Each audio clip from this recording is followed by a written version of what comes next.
Okay, we're going to continue our second part of this topic. Where we stop here, this graph is a relationship between a percentage and a probability. So in a way that this graph can be read into this table, where this value is the percentage and the value here in the middle is the probability. Comes from 2.67 until 8.09, 8.09, and these are called the probability. Okay, how to read this table? We're going to go for example after this. All right, we go on a relationship between the percentage and the probability. So this is the equation of probability. For example, we have y is the probit variables. K1 and K2 is constant, and V is the causative variables, the cause. Right? So we're going to go example. What is the causative variables? When you say y, the probability is equals to K1 plus K2 ln V. So this is called V, causative variables. And this is K1 and this is K2. Right? And this is type of injury that we have in the list. For example, you have fire, burn, death from flash fire. So this is the V, causative variables for burn, death from fire. So you include this V in here. So ln TEIE 4/3 divided by 10 to the minus of 4. K1 is negative 14.9 plus K2 is 2.56. So this is in case example of a fire, burn, death. You want to determine how much or what's the probability people burn to death from a flash fire. So you know the variables. So what is this TE, IE, TLP, and explosion? This is, for example, you know the death, how much of people death can death from the lung hemorrhage from the explosion. But you need to know the P notes because these are causative variables. You have to know the J if you want to calculate the death from the impact, and so on. So what are these causative variables? So we go to the next slide here. TE is the effective time duration. IE is the effective radiation. T is the time duration of full burning. I is the radiation. P naught is the peak of pressure. J is the impulse. C is concentration. And T is the time interval. So these are represented by the causative variables. Right. Let me go into exercise. Example, how to calculate it. For example, write the relationship between percentage and probit for number one, birth, death from full burning. Okay, let us go back to the table. Burn, we go search here. Type of injury is burn, death from full burning. So y equals to K1 plus K2 ln V. So K1 is negative 14.9 plus K2 2.56 times ln V. What is the V? So V is here. So this is the V. This is how you develop the correlation for burn death from burning. Next, write the relationship between percentage of probit for injuries from the impact of explosion. You go back to the table.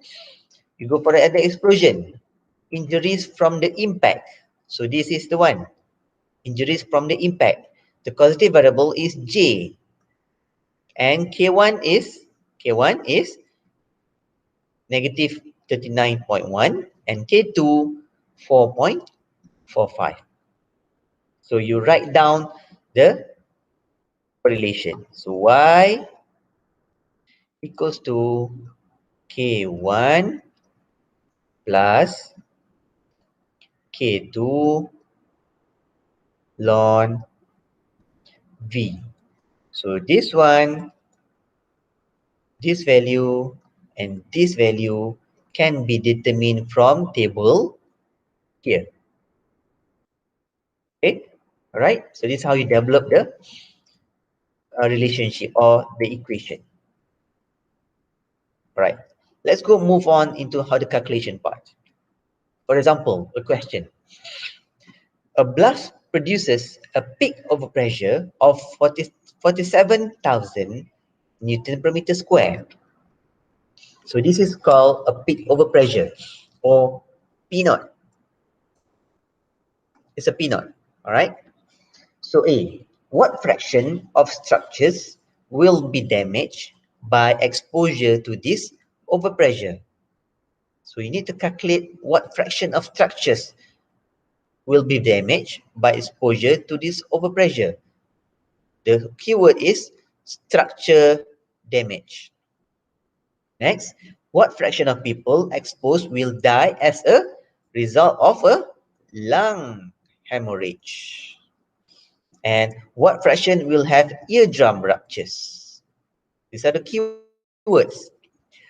What conclusion about the effect of this blast can be withdrawn? So after you have calculated this 1, 2, 3 effect, so you need to make a conclusion from this blast. Okay. First, we develop the correlation for A. So correlation for structure damage is Y equals to negative 23.8 plus 2.92 ln P. This, how do you get this? From this table. For example, that's from lung hemorrhage. The causative variable is P naught. This is K1, this is K2. Eardrum ruptures, the causative variable is P naught. We have the value of P naught. This is the negative 15.9 is the K1, this is the K2. So death from the impact is J also. Sorry, structure damage. The question was structure damage. Here, P naught, K1 is a negative 23.8 and 2.92. So you write down all the equation over here for each of the effect. Structure damage. So this is the equation. Death from the lung hemorrhage. This is the equation. And eardrum ruptures. This is the equation. Okay, next, how do we calculate it? For example, we have the value of P naught. It's given in the question. The P naught is 47,000. Right? So you key in the value 47,000. Please remember or make sure, for example, this is the P naught, peak overpressure. The unit is Newton over meter square. So please check the units. That the unit needs to be the same. Right? So you key in here 47,000, you can calculate Y. The same goes to here. You key in the value, you can calculate Y for lung hemorrhage and also Y for eardrum ruptures. So from that, you can calculate Y is equal to 7.61 for structure damage, Y negative 2.76 for lung hemorrhage, and eardrum ruptures Y 5.163. Right? We are not done yet. How to convert this to a percentage? Because this is a probability. So you want to convert this to a percentage. You need to know, you need to give some estimation. What percentage people, what percentage of for structure damage, or what percentage for people death from lung hemorrhage, according to this probability that you calculated, and how much percentage people suffer from eardrum ruptures. So how to convert it? You have to refer back to this table again. Okay, so you refer back to this table. We take 7.61. Okay, we take 7.61. We move to the table.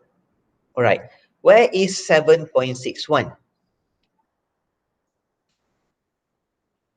This is 7.51, 7.58, 7.65. So we don't have exactly 7.61. So 7.61 is over here, right? It's between 7.58 and 7.65. So how do you calculate it? You need to extrapolate. For example, 7.58 of probability refers to how much percentage? This is 99 and this is, sorry, 0.5. So 7.98, 7.98 is equivalent to 99. This is 0.5. So 99.5. That's for 7.98. And we have 7.65. We have over here 7.65. 7.65 is equivalent to 99. This is 0.6. So this is 99.6. And you want the value of 7.62. X. So this is the X. So you can do the extrapolation. I believe you guys know how to do the extrapolation over here, right? So you can calculate what is X. If the value of the probability is over here, for example, 5.36, if you calculated, you don't need to, if the value is over here on the table, in the table, you don't need to extrapolate. For example, 5.36 is equivalent to 64. This is 60 on the line, row 60, and then 4. So it's equivalent to 64%. For example, another one, you have 5.05. It is 52. Okay, 50 plus 2. So you have it 5.44. We have it 67.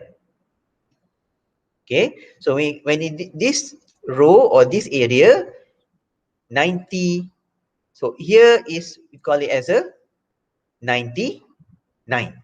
So value of 7.83 is equivalent to 99% of percentage to the probability. When it goes to more than 99, for example here, so you need to measure here over here. For example, it is 7.37, it is 99 plus 0.1, which is 99.1. So this is how you calculate the percentage based on the probability. So when you have calculated, now you have 7.61 and you have a second. That's from the lung hemorrhage, you have a negative here. Whenever you see a negative sign, right? Whenever you have negative sign, meaning that the percentage is 0. So you then have a negative value on this table. So negative probability represent 0%, meaning that it's not going to happen. All right. So whenever you calculate, it comes, if you got a negative value, so it will explain to you that the percentage is 0. Right? And eardrum ruptures, when you calculate 50, you get from the equation over here, from y 7.69, 7.61, y negative 2.6, and y 5.163. You calculate using this table, you get for structural damage, you get 99.6% person suffers for structural damage. And what about death for lung hemorrhage? negative. No, 0. Because you got Y is negative. And eardrum ruptures, you get 56% people suffer for eardrum ruptures. So this will represent Y is 7.61. So 7.61. 7.61 is equivalent to 99%. So this is negative. Negative, what was the negative just now? 2.76. 2.76. This is 5.16. 5.163. You get 56%. So from the blast overpressure, what can you conclude is the blast is not serious enough to expect fatalities. So this is how you create a sentence, a summary. So the blast is not serious enough to expect fatalities. Why? Because there's no death. Death is 0%. But serious enough to cause extensive damage to the surrounding structures. Why you say extensive damage to the surrounding structures? Because 99.6% can cause structural damage. And to rupture eardrum, more than half of the people will be exposed. So more than half, 56%, more than half will suffer for eardrum ruptures. So this is how you answer C. This is C. Sorry. This is question D. Okay, what are the conclusion about the effect of this can be withdrawn? You have calculated A, B, C, and the conclusion is here. This is D. So this is the conclusion for the question. Alright? So that is how you calculate, you develop. First, you need to develop the probability correlation from the table. Then you plot in, you fit in the value of the causative variables. You get the Y, the probability. Then using the table, you calculate the percentage. This is how you do, or to withdraw, or to conclude a series of explosion, or so-called any kind of accident happen. Right? We move on a little bit more. This is a definition of threshold limit value, TLV. We call it a threshold dose, the lowest value. Threshold dose is the lowest value on the response versus dose curve. So below this TLV value, the body is able to detoxify and eliminate the agent. So we need to make sure that we expose below this TLV value. So there are different category. What is TLV? It's a airborne concentration that correspond to condition under which no adverse effect are normal expected. So normal exposure is during normal working hours, 8 hours per day, 5 days a week, right? And we have 3 types of TLV.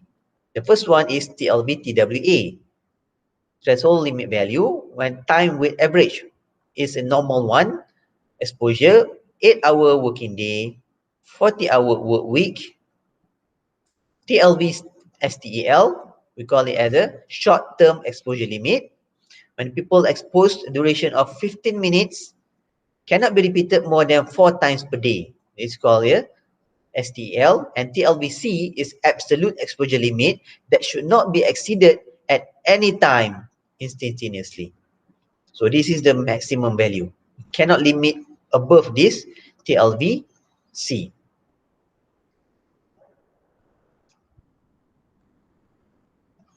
Alright. This is an example of a TLV. For CO2 gases, TLV normal TWA, the concentration is calculated is 5,000 ppm. Below 5,000 ppm is fine with us. The same goes to when it goes to TLV STEL. is the exposure of a short-term exposure limit. You cannot exceed 30,000. Same goes for CO2, 25 ppm, and STEL, 200 ppm.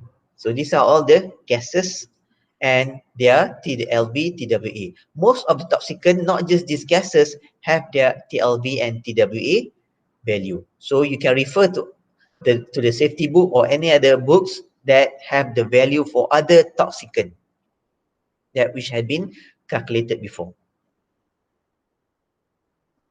Right, with that is a topic for toxicant and toxicology, and also the calculation for probability and percentage. Please review or read through the slides, try to understand, and if you have any question on the calculation part especially, please drop by the comments, and we will do some exercise tutorial on tomorrow's class. I shall upload few more notes and also the tutorial for tomorrow's class as well. With that, I end this class. Thank you very much.